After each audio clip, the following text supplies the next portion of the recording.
Hello students, how are you all. I hope कि आप सभी बहुत अच्छे होंगे और आप सभी ने जो पिछला चैप्टर है वो अच्छे से रिवाइज किया होगा, अच्छे से पढ़ा होगा उसे, और उसके जो एक्सरसाइज पार्ट थे वो अच्छे से कंप्लीट किए रहे होंगे और उसके जो एक्सरसाइज पार्ट थे वो अच्छे से कंप्लीट कर लिया होगा। So now let's move into the new unit, that is unit 3, our body. The chapter is chapter number 3 and the chapter name is our skeletal system. Now before starting this chapter there are some chapter objectives. यहाँ पर आपको कुछ chapter objectives दे रखे हैं, जैसे कि first one है आपका the skeleton, next one is joints, next one muscles. So now let's begin this chapter. We know that our body is made up of cells. Cells form tissues, tissues form organs and organs form organ systems. हम सभी को पता है कि हमारी जो body है वो सेल से बनी है। सेल जो है वो फॉर्म करते हैं क्या? टिश्यू। और टिश्यू जो है वो ऑर्गन्स फॉर्म करते हैं और ऑर्गन जो है वो मिलकर ऑर्गन सिस्टम को फॉर्म करता है। Okay, A group of organs that work together to perform a particular job for the body is called an organ system. मतलब वो ग्रुप ऑफ ऑर्गन जो एक साथ मिलकर काम करते हैं ताकि एक पर्टिकुलर जॉब वो परफॉर्म कर सके हमारी बॉडी के लिए, उसे हम ऑर्गन सिस्टम बोलते हैं। In the entire class, we have learned about various organ systems of our body. Let's make a quick revision of them. हमने पूरी क्लास में हमने क्या पढ़ा था? हमने पढ़ा था कि कैसे वेरियस, और हमने किसके बारे में पढ़ा था? वेरियस ऑर्गन सिस्टम के बारे में पढ़ा था अपनी बॉडी का। तो यहाँ पर आपको एक रिवीजन दे रखा है। फर्स्ट है आपका number 1, breathing system, help us to breathe. ये जो ब्रीदिंग सिस्टम है ये मदद करता है हमें सांस लेने में, ब्रीथ करने में। Next one is nervous system, help us in thinking, feeling, learning and smelling etcetera. अब ये जो नर्वस सिस्टम है ये मदद करता है हमें सोचने में, फील करने में, लर्न करने में, स्मेल करने में। Okay, next one is circulatory system, transports nutrients and other substances. Circulatory system transport करता है न्यूट्रिएंट्स को और दूसरे सब्सटेंसेस को। Next one is muscular system, help us in movement. Muscular system मदद करता है मूवमेंट में, बॉडी मूवमेंट में। Next one is excretory system, throws out our body waste. Excretory system जो है वो मदद करता है हमारी बॉडी वेस्ट को थ्रो करने में, ठीक है, निकालने में। Next one is skeleton system, give shape to our body. Skeleton system जो है वो शेप देता है हमारी बॉडी को। Next one is reproductive system, helps in producing babies. जो रिप्रोडक्टिव सिस्टम है वो मदद करता है बेबीज प्रोड्यूस करने में, यंग वंस को प्रोड्यूस करने में। So students, in this chapter we will study about skeletal system in detail. इस चैप्टर में हम skeletal system के बारे में पढ़ेंगे, वो भी डिटेल में। So first point is the skeleton. The human skeleton is a framework of bones. This framework of bones enclose and protect all the internal organs and give support, strength and shape to the body. An adult human has 206 bones of different sizes and shapes in his body. Now here it is said that human skeleton जो है वो framework of bones है, ठीक है। और ये जो framework of bones है ये एनक्लोज करता है, प्रोटेक्ट करता है हमारे इंटरनल ऑर्गन्स को, हमारी बॉडी को सपोर्ट देता है, स्ट्रेंथ देता है, शेप देता है, ठीक है। और एडल्ट ह्यूमन जो है उसमें कितने बोन्स है? 206 बोन्स है, ओके, वो भी डिफरेंट साइजेस के, शेप्स के, ठीक है। The human skeleton consists of the skull, the backbone, the rib cage, and two pairs of limbs, the forelimbs or arms, and hind limbs or legs. These limbs are attached to two pairs of girdles, shoulder girdle and hip girdle, respectively. अब यहाँ पर आपको बताया गया कि जो human skeleton है उसमें क्या क्या चीजें, स्कल होता है, बैकबोन होता है, रिब केज होता है, टू पेयर ऑफ लिम्स होते हैं, फोर लिम्स और हिंड लिम्स होते हैं, ठीक है। और ये जो लिम्स होते हैं ये अटैच होते हैं टू पेयर ऑफ ग्रिडल्स में, और ये ग्रिडल्स कौन कौन से है? शोल्डर ग्रिडल्स है, हिप ग्रिडल्स है, ओके। आप यहाँ पर देख सकते हो human skeleton. Now let's talk about each and everything in detail. First one है आपका the skull. The skull provides protection for the brain, eyes and ears. The bones are joined together to form a strong cover with a hole at the base to allow the spinal cord to pass out. The skull also has holes to allow signals to reach the brain from the different parts like eyes, ears, nose. It is formed of 29 bones and 14 bones are framework of the eyes, nose, cheeks and upper and lower jaw. आप यहाँ पर school की image भी देख सकते हो। तो ये जो स्कल है ये प्रोटेक्ट करता है हमारे ब्रेन को, हमारे आईज को, हमारे ईयर्स को। Okay, the bones are joint, यहाँ पर जो बोन्स है वो एक साथ ज्वाइन होते हैं ताकि एक स्ट्रॉन्ग कवर कर सके with a hole at the base to allow the spinal cord to pass out, ताकि स्पाइनल कॉर्ड जो है वो इजिली पास ऑन हो सके। ओके, द स्कल, इसमें स्कल में ना कुछ होल्स भी होते हैं जो कि सिग्नल्स को अलाउ करते हैं ताकि वो हमारे ब्रेन तक पहुंच सके। Okay, from different parts. अब ये डिफरेंट पार्ट कौन कौन से, जैसे आईज हो गए, ईयर्स हो गए, नोज हो गया हमारा, ठीक है। So it is formed of 29 bones. ये जो हमारा स्कल है ये 29 बोन्स का बना हुआ है। इसमें से जो 14 बोन्स है वो हमारे framework of eyes nose and हमारा जो चीक्स हो गए, अपर एंड लोअर जॉ हो गया, इनके फ्रेमवर्क के फॉर्म में वो बने हैं 14 बोन्स मिलकर। Okay, now the next one is the backbone or spine. The skull is attached to the backbone. The backbone has 33 small ring-like irregular bones called vertebra. Each bone is placed over the other, forming a long column called the vertebral column. अब ये जो school है ये हमारे backbone में attach होता है। अब ये जो बैकबोन है इसमें 33 स्मॉल रिंग होते हैं, रिंग लाइक इरेगुलर बोन्स होते हैं जिसको हम वर्टिब्रा बोलते हैं। एंड हर एक बोन जो है वो प्लेस होता है over the other, forming a long column. ठीक है, ये दूसरे पे प्लेस होता है। ठीक है, एक लॉन्ग कॉलम सा बनाता है, उस कॉलम को हम क्या बोलते हैं, वर्टिब्रल कॉलम बोलते हैं। Okay, here you can see the backbone. Now the vertebral column protect the spinal cord. It also supports the head, the neck and the body. अब ये जो vertebral column है ये protect करता है हमारे spinal cord को, ये support करता है हमारे head को, हमारे neck को, हमारी body को। Okay, now the next one is the rib cage. Ribs are thin and curved bones. They make a cage around our chest. This cage of bone is known as rib cage. It protects our heart and lungs. There are 12 pairs of ribs in the rib cage. The last two pairs of ribs are free and called floating ribs. अब यहाँ पर आप rib cage की image भी देख सकते हो। Ribs जो होते हैं वो बहुत ही पतले होते हैं, कर्व बोन्स होते हैं ये। ठीक है, ये केज जैसा बनाते हैं, घोंसला जैसा बनाते हैं, ठीक है, around our chest area. And ये जो केज ऑफ बोन है इसको हम रिब केज बोलते हैं। It protect our heart and lungs, हमारे हार्ट को प्रोटेक्ट करते हैं, लंग्स को प्रोटेक्ट करते हैं। And there are 12 pairs of ribs in the rib cage. कितने पेयर्स ऑफ रिब्स है हमारे रिब केज में? 12 पेयर्स ऑफ रिब्स है। ठीक है, जो लास्ट 2 पेयर्स है हमारे रिब्स के वो फ्री होते हैं और उनको हम फ्लोटिंग रिब्स बोलते हैं। Okay students, now the next thing is the limbs. The arms are also called forelimbs. Each forelimb has 3 bones. The upper arm has 1 bone called humerus. The lower arm has 2 bones called radius and ulna. The wrist and hands are made up of many small bones. अब यहाँ पर आपको बताया गया है कि जो arms है उनको हम फोर लिम्स बोलते हैं। अब हर एक फोर लिम में कितने बोन्स होते हैं? 3 बोन्स होते हैं। Okay, upper arm has 1 bone और जो अपर आर्म है उसमें कितने बोन होता है? सिर्फ एक ही बोन होता है जिसको हम ह्यूमरस बोलते हैं। लोअर आर्म जो है उसमें 2 बोन्स होते हैं जिनको हम रेडियस एंड उल्ना बोलते हैं। द रिस्ट एंड हैंड्स, जो रिस्ट और हैंड है ये मेड अप ऑफ है बहुत सारे जो छोटे छोटे से बोन्स होते हैं उनसे मिलकर ये बनते हैं। ओके, द हिंड लिम्स और the legs also have 3 bones each. Femur or the thigh bone is the longest bone in the body. The lower leg has 2 bones called tibia and fibula. The ankle and toes also have many small bones. अब hind limbs जो है हमारे, यानी कि जो leg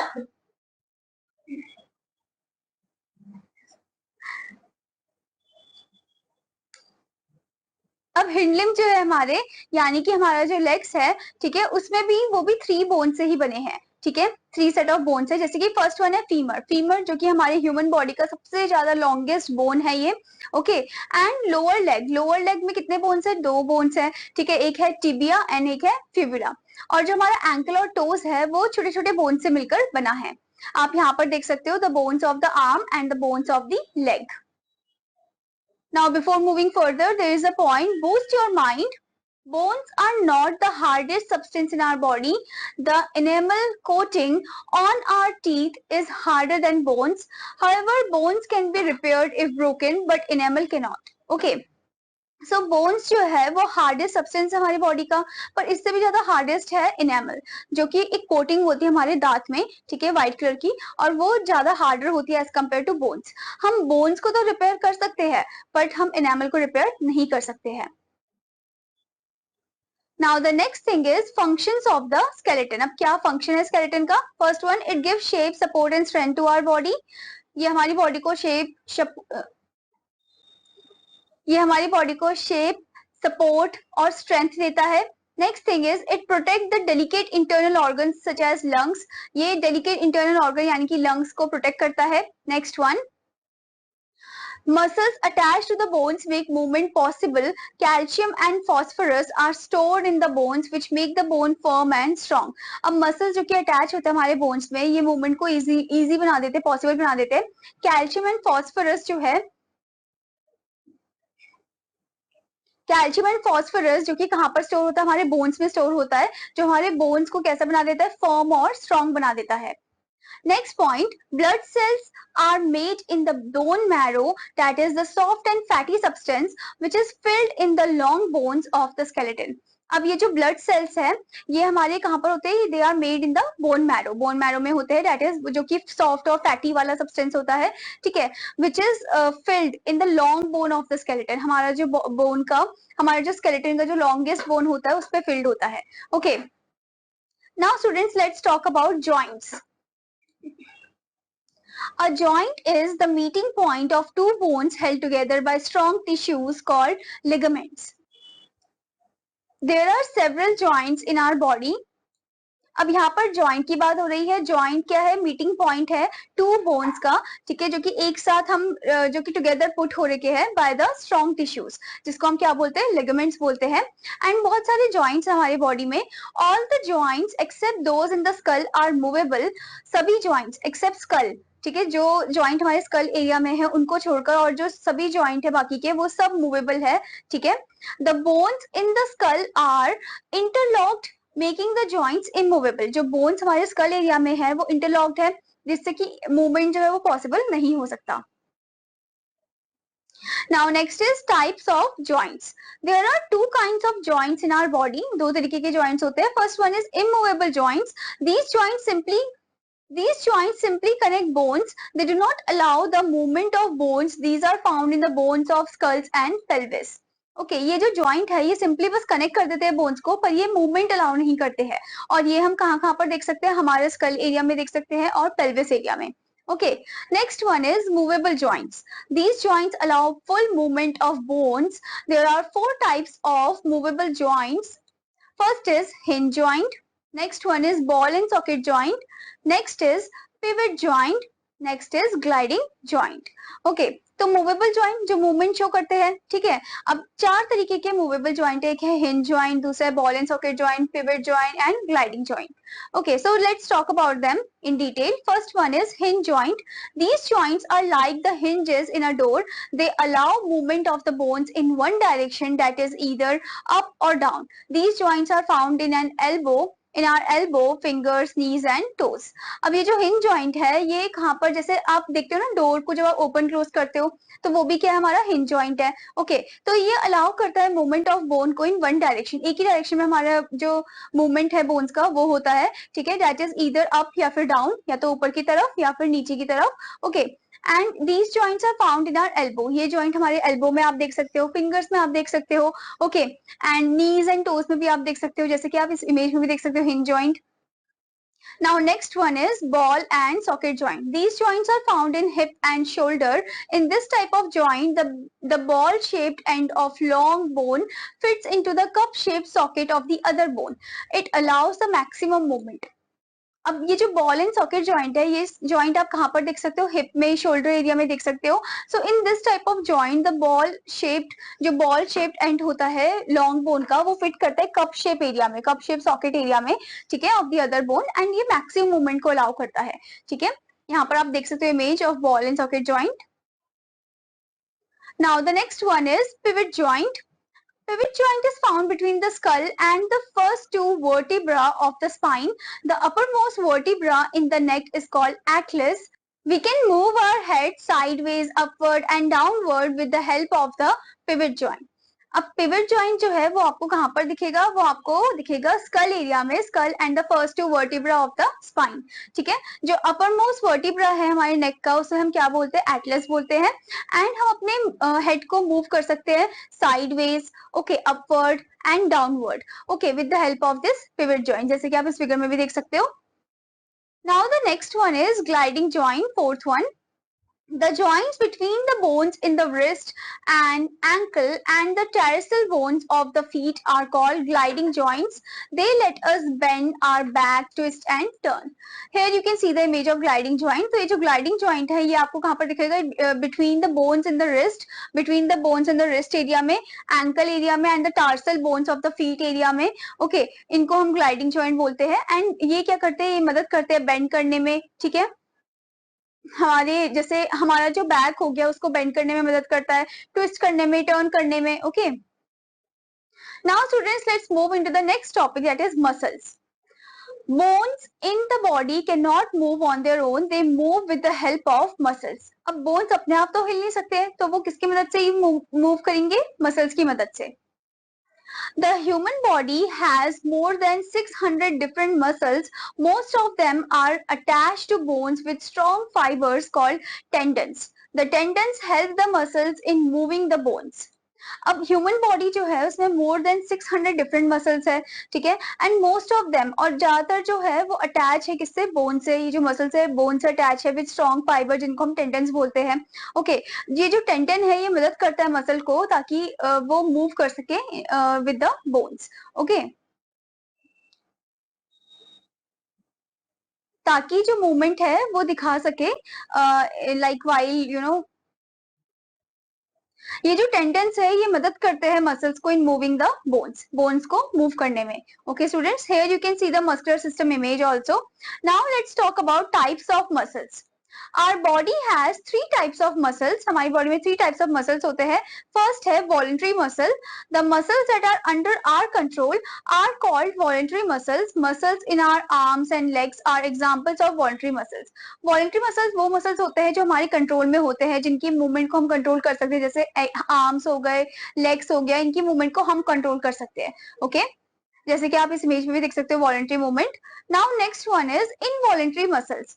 the muscles that work but are not under our control are called involuntary muscles. They work automatically. Muscles in our stomach and intestine are involuntary muscles. अब जो muscles हमारे कंट्रोल में नहीं होता उन्हें हम इनवॉलंटरी मसल बोलते हैं, जैसे कि स्टमक एरिया हो गया, हमारा इंटेस्टाइन हो गया, तो ये हमारे कंट्रोल में नहीं होते तो इनको हम इनवॉलंटरी मसल बोलते हैं, okay. Now next is cardiac muscles. The third kind of muscles is found in the heart, which are involuntary in action, but they are structured like voluntary muscles. These muscles are called cardiac muscles. अब वो muscles जो कि कहाँ पर पाया जाता है, हमारे heart area में, ठीक है, जो कि involuntary है function wise, क्योंकि उनको हम कंट्रोल, उसको heart को हम कंट्रोल नहीं कर सकते हैं, ठीक है, बट ये जो इनका जो structured है, ये structured form है उनका एक voluntary muscles के तरीके से, ओके। सो ये muscles, this type of muscle को हम क्या बोलते हैं, कार्डिक मसल बोलते हैं, जैसे कि आप यहाँ इमेज में भी देख सकते हो। Now the next point is student, how do muscles work? अब ये muscles काम कैसे करते हैं? The body moves because of the action of muscles which are made up of muscle cells. The muscle cells are unique because they are the only cells in the body that can contract or shorten and relax or lengthen. When a muscle cell relaxes, it returns to its original size. This ability of the muscle cells to contract and relax causes movements in the body. These muscles work in pairs to cause movement. We can keep our muscles strong and active by doing exercises regularly and eating a balanced diet. अब यहाँ पर आपको बताया गया है कि हमारी जो बॉडी है ये मूव करती है because of the action of the muscles only, okay, which are made up of muscle cells, okay, जो कि मसल सेल से बने होते हैं। मसल सेल्स जो होते हैं वो काफी ज्यादा यूनिक होते हैं, क्यों? क्योंकि ये ओनली सेल है हमारे बॉडी में जो कॉन्ट्रैक्ट और शॉर्टन करता है, यानी कि रिलैक्स करता है, लेंथन करता है, ठीक है, and when a muscle cell, जब मसल सेल हमारा रिलैक्स करता है तो it turns to its original size, तो अपने वापस ओरिजिनल साइज में आ जाता है। एंड ये जो एबिलिटी है मसल सेल की कॉन्ट्रैक्ट होना या रिलैक्स करना, ठीक है, ये मूवमेंट शो करता है हमारी बॉडी में। एंड दीज मसल्स, ये जो मसल्स है ये एक साथ वर्क करते हैं, पेयर में वर्क करते हैं, एंड ताकि ये मूवमेंट शो कर सके and we can keep our muscles strong and active. तो हमारी ड्यूटी क्या है कि हमें अपने मसल्स को स्ट्रॉन्ग और एक्टिव रखना चाहिए, हमें एक्सरसाइज करना चाहिए और हमें बैलेंस डाइट खाना चाहिए। Okay, now students, here the word bank is given, तो आपको ये वर्ड बैंक खुद ही पढ़ना है, खुद ही रीड करना है। Now let's move into the main points. So the point number 1 is a group of organs that work together to perform a particular job for the body is called an organ system. Next one, an adult human has 206 bones of different sizes and shapes in his body. Next one, the backbone has 33 small ring-like irregular bones called vertebra. Next one, the skeleton gives shape, support and strength to our body. Next is a joint is the meeting point of two bones held together by strong tissues called ligaments. Next one is the tendons help the muscles in moving the bones. Next is the muscle cells are unique because they are the only cells in the body that can contract or shorten and relax or lengthen. I hope student that you understood this chapter, और आपका homework है कि आपको इसके following exercise part को complete करना है और चैप्टर को अच्छे से रीड भी करना है. Now I will meet you in another class. Till then students, bye bye.